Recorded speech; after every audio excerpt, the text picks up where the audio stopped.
Hello and welcome back to Literally Heinous. This is a mini episode. I saw a podcaster that I really like do mini episodes, and I think that that sounds more attainable for me at given times. And I've just come off a really interesting week. So, mentally, I've been struggling with two main things. One of them has been at my work. Work has been really intense for me lately, and I'm carrying over the stress into the weekends, which is not something that like I've ever dealt with before, but it's something that it's like just kind of constant is like this stress going on in my professional life, and then also dealing with like intense bouts of loneliness. So Jack has been gone now for 6 days, so he doesn't come back until like 2 more days. So last week, on Monday he left for 8 days, and I was definitely really nervous because it's our first time being apart from each other since moving to New York and like since living together. And I am not someone that like relies on my boyfriend for like security or whatever. Like we even like over the weekends, like we'll definitely like do different things and meet up later on, and during the weeks we like live our own lives. But moving here and just being like fresh in New York, neither of us know that many people at all. And I guess I didn't realize, or maybe I did realize, but like the whole time being here with him, I'm like, it's so nice to like have someone to like explore this stuff with, and so nice to have someone to share the burden of like moving somewhere and like getting things and going to grocery stores and checking out different places and reporting back to each other and be like, okay, this street is kind of weird. This grocery store is cool. That train station sucks. This one's good. And just someone to kind of iron out the kinks with. And then obviously just a default person to do stuff on the weekends with, because we don't have a ton of people here. We've only been here 2 months. So when we realized he was going to be gone for 8 days, because the first few days was a work trip that came at the extreme last minute, and then the back half of that was a ski trip. So he was home for like 6 hours in the middle of that, just for a night, and then he left early in the morning.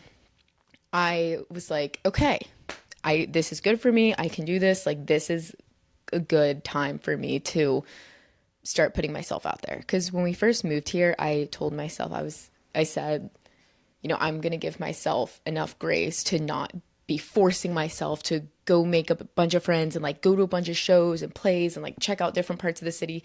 I was always just like, it's okay. But now that I've been here for 2 months, I've been feeling like, okay, I know my neighborhood pretty well. I know my way around town. I've gotten to know the different neighborhoods in New York, and now I'm ready to start putting myself out there.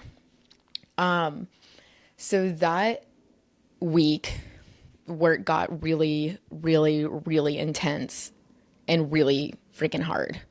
And I've kept myself occupied by that week. I finally signed up for a gym, and I'd been not like putting that off, but that had just been kind of a low priority because I wanted to not force myself and to just take my time. So I signed up for a gym Monday, and I really, really like it. It's just a free, not free, but like, machines, weights, no classes or anything, just, kind of a regular old gym. And I really like it. So I have been doing that. I've been 5 times in 1 week, which is so crazy. I never normally do that. I went Monday, Tuesday, and Wednesday, and then Saturday and Sunday. Crazy. But that just is a testament to how lonely I am and how like or how lonely I've been this week and how fragile my mental state is right now. I have to keep myself occupied because I'm dealing with the craziness at work, physical loneliness, just an empty apartment, and just no one to like, just all my thoughts in my head constantly. And then because of that, realizing how I don't know as many people as I thought I did here, and being like the new girl in town, having to be the one to reach out to people, which is okay. And that's kind of been my MO. I feel like all of post grad, I have not really had a stable friend group my whole time in post grad. I think I don't know. I always had a lot of friends in college, but everyone just kind of dispersed. My first year in post grad, I was in Atlanta and it was like the height of COVID. And then my first year in Detroit, that was, I think, the one time that I had a really solid like post grad friend group with my college friends and Jack's friends. And then half of them moved to Chicago. And then it was back to square one a little bit for another like year and a half. And then here, so I'm kind of back to like, okay, back to square one.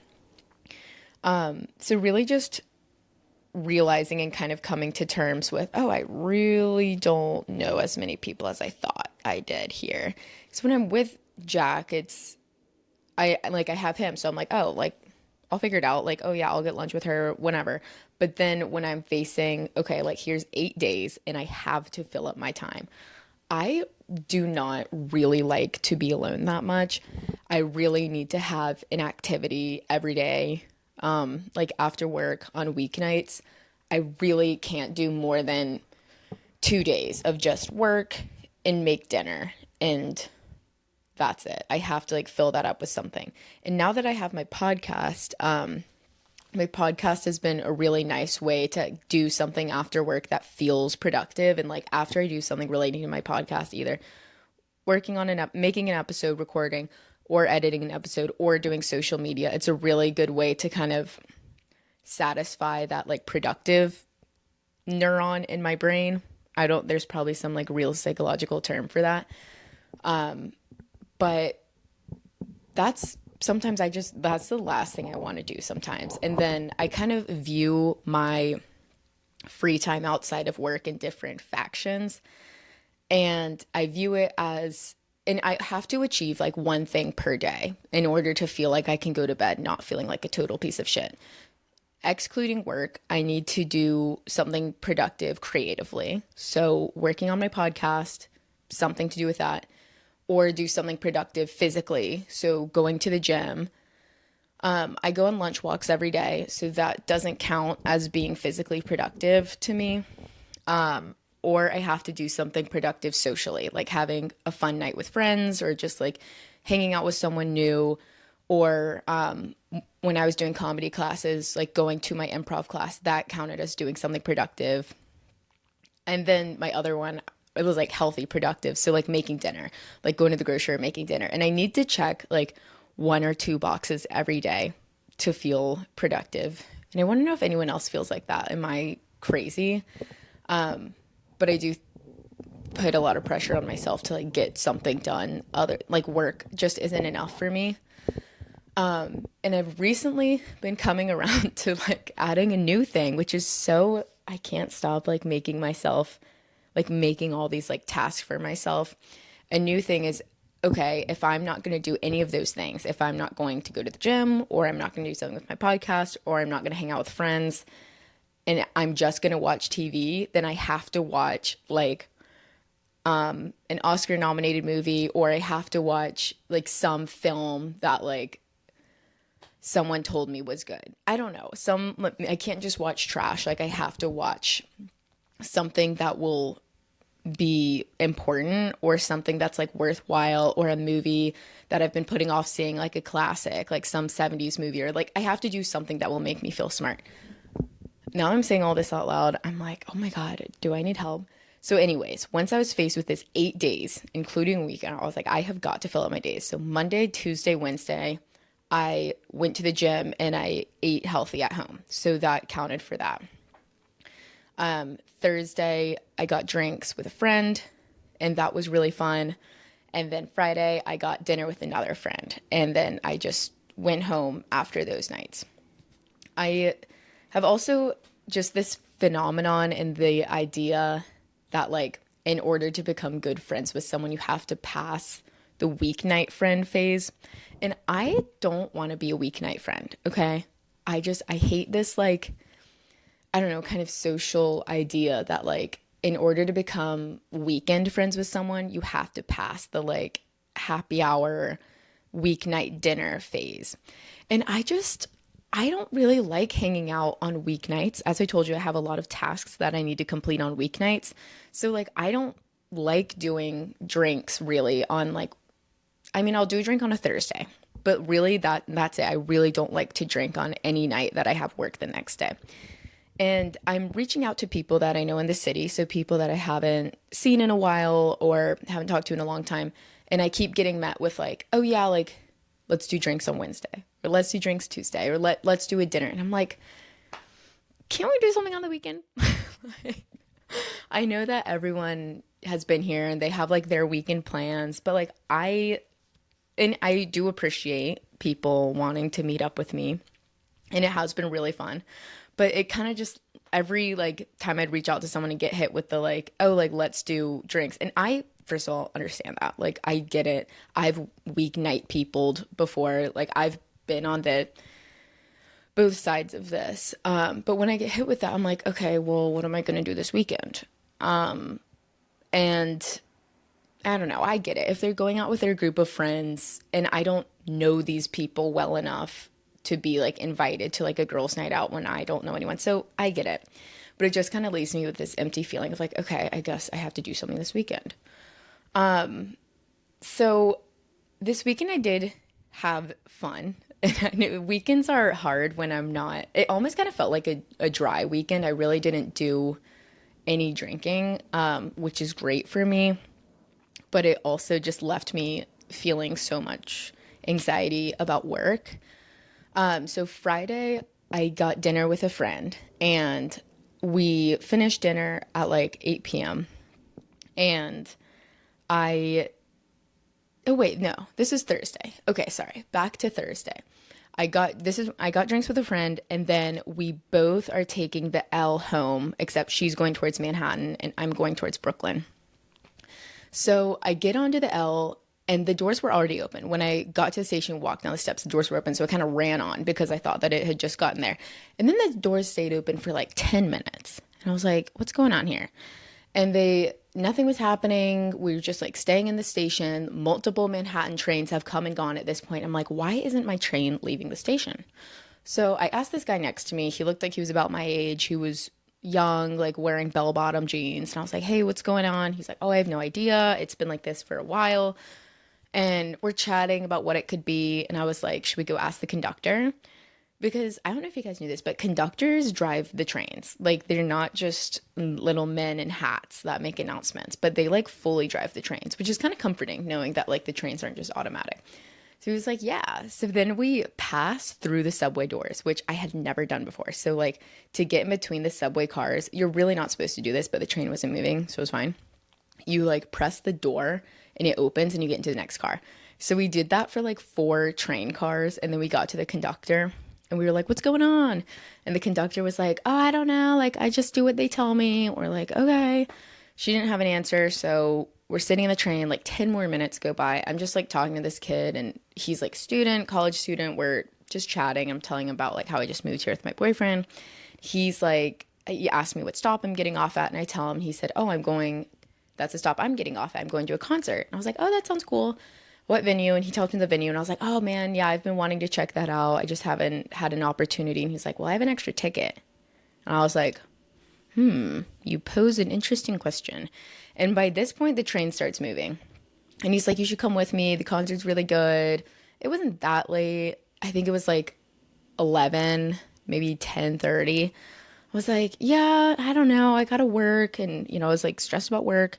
He was like, just come. And I'm like, I don't know.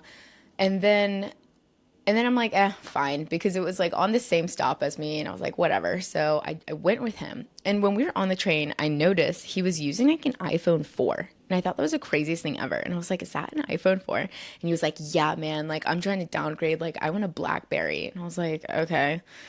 So he's like the whole time, like just on his like archaic phone and talking about like, I hate this thing. Like I need like a flip phone, whatever. I'm like, all right. So we get to the concert, and he can't open the tickets on his phone because his iPhone 4 doesn't support like the software in order to access the app. And it was like this whole thing. And he's like, I'm so sorry. I'm so sorry. And at this point, now that I see him in like the daylight, I don't know, like then once I kind of like got to talk to him, I was like, how old are you? I thought he was like a grad student, but he was like an undergrad. And I was like, oh, ugh. And then his friend comes out to help us.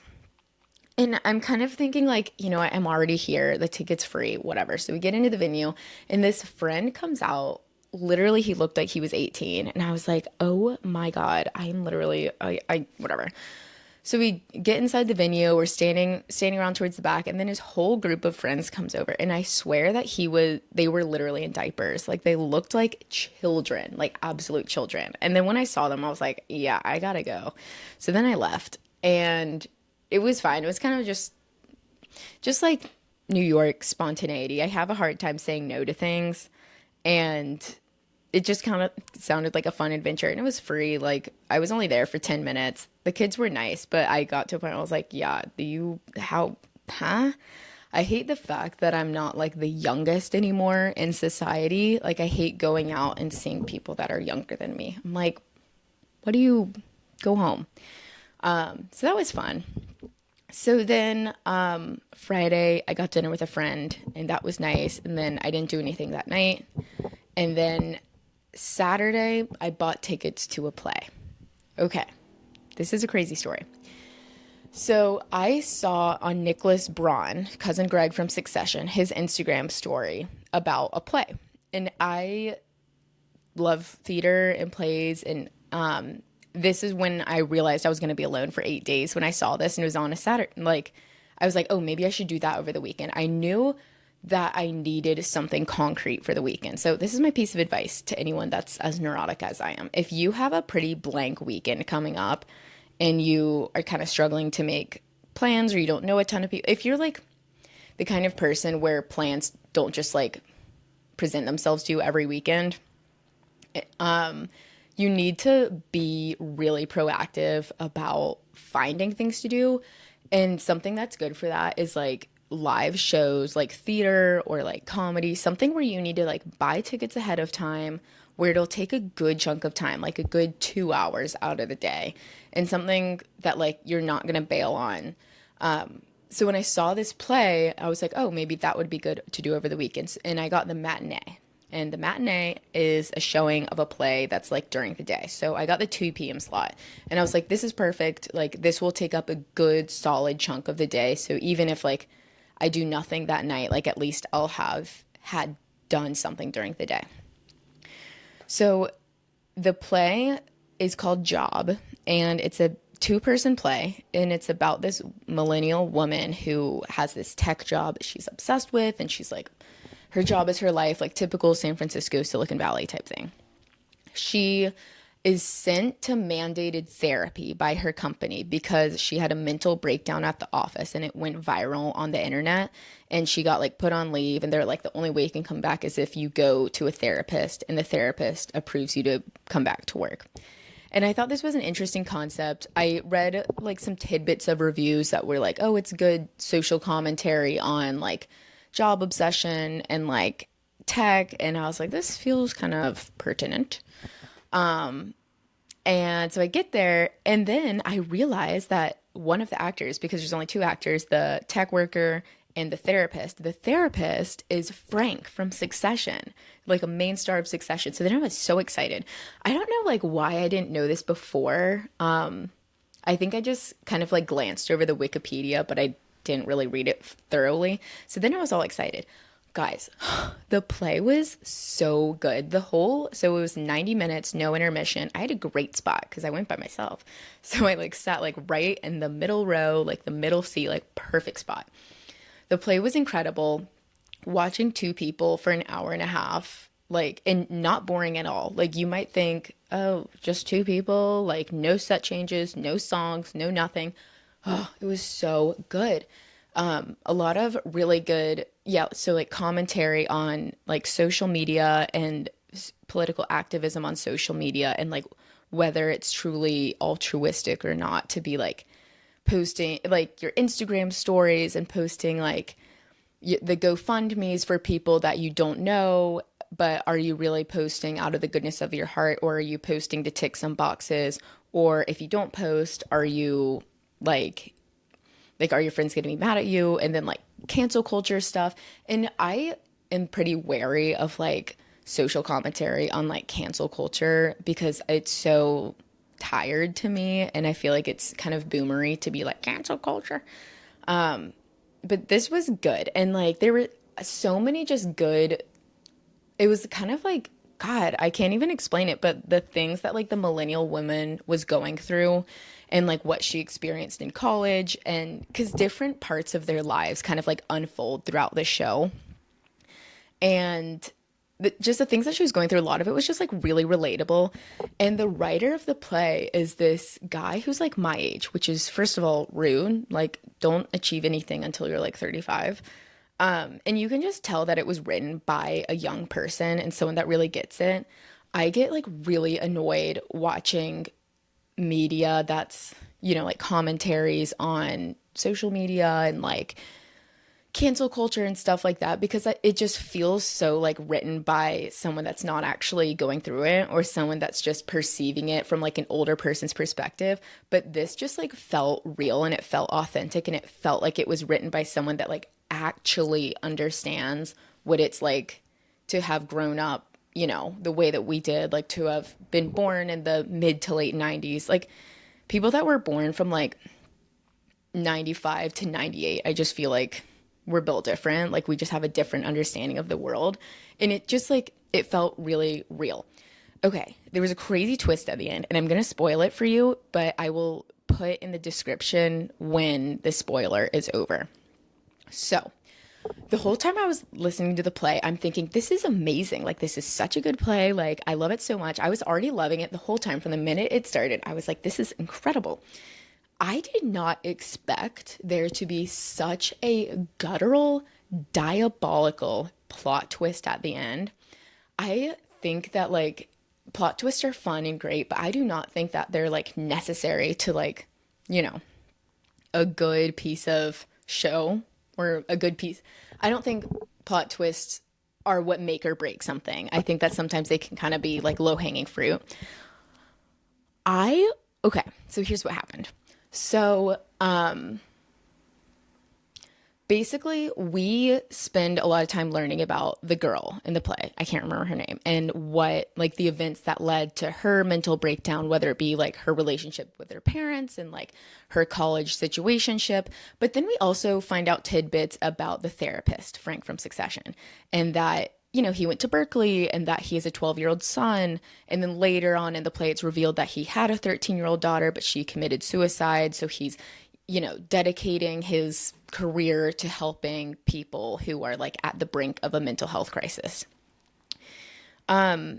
We also learn right kind of towards the end, because we don't know what she does in tech, but that was never something that I was curious about really, or it never felt like it was missing to me. Just saying that someone works in tech and is obsessed with their job was kind of, that's enough to get the point across to me.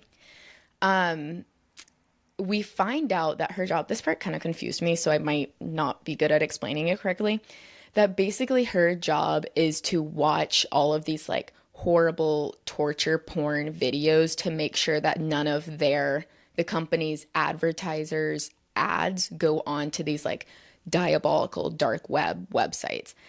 I was a little confused with how exactly she explained her job. It was something to do with like bots, and like how bots could like comb through the different websites that their ads are on, but there were certain things that like bots just like couldn't read.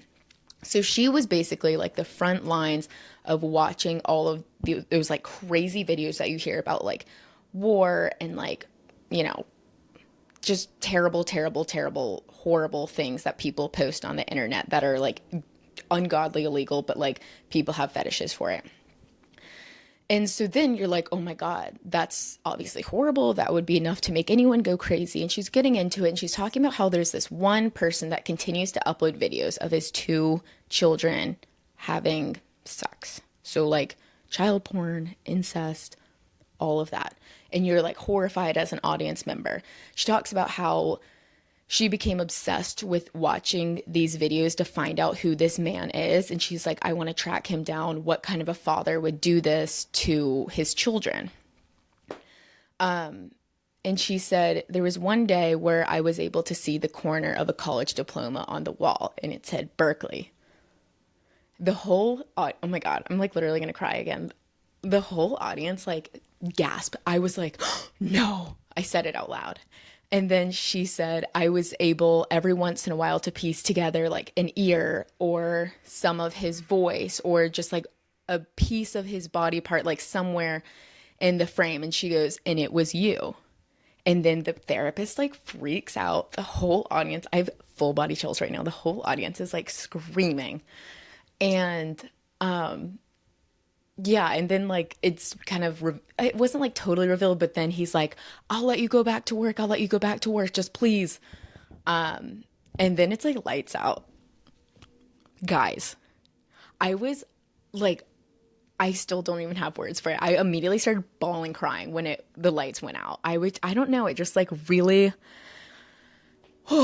like it was truly truly truly the like the best play I've ever seen. That was like the only professional play I've ever seen.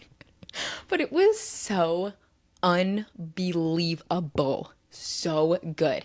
If you're sleeping on plays, do not. Like plays go so fucking hard. And it's like, okay, I love musicals more than the next person, but there was a point where I was watching Job and I was like, holy shit, these two people have gone on for 90 minutes just talking to each other, not missing a single beat, not missing a single mark, remembering their blocking because they're moving across the stage. Like, to remember all of their lines, to remember the tone at which they say the lines, and then to remember where they step and what they throw down and what they pick up, and then how they push the chair.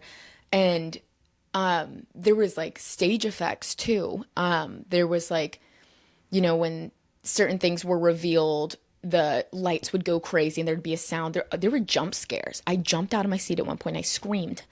And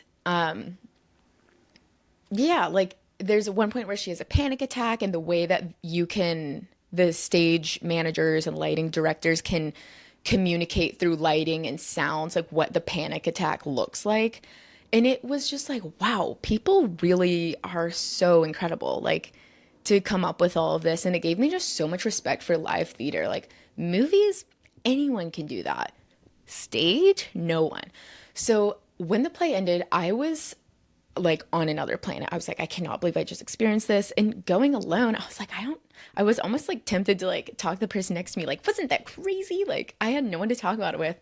And I'm just like coming down off this emotional high and like crying, and I just don't know what to do with myself. And I'm standing outside the theater. The audience is kind of, trickling out, and I'm trying to catch snippets of like what people said.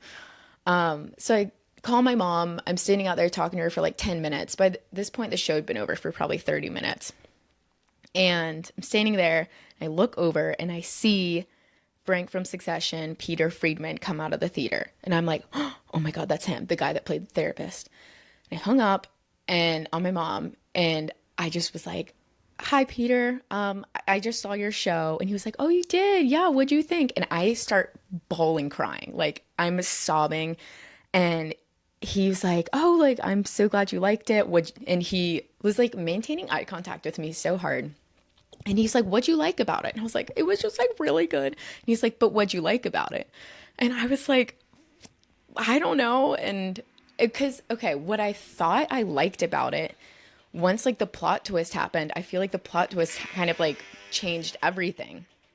And I was just stumbling through my words, and he complimented my necklace, which was so crazy. And he said, how'd you hear about it? And I felt so stupid saying this, but I was like, oh, I saw it on Nicholas Braun's Instagram story, like some sort of fangirl. And he was like, oh, okay, like, thank you for coming. And I was like, yeah, I just, like I work at a job too, and it's hard sometimes. And he's like, okay, well, you'll get through it. And he was like, who'd you come with? And I was like, oh, I came alone. And he's like, oh, I can't believe you came alone. Thank you so much. And I was like, yeah, I just moved to the city. I don't really have many friends here. And he was like, well, welcome to New York.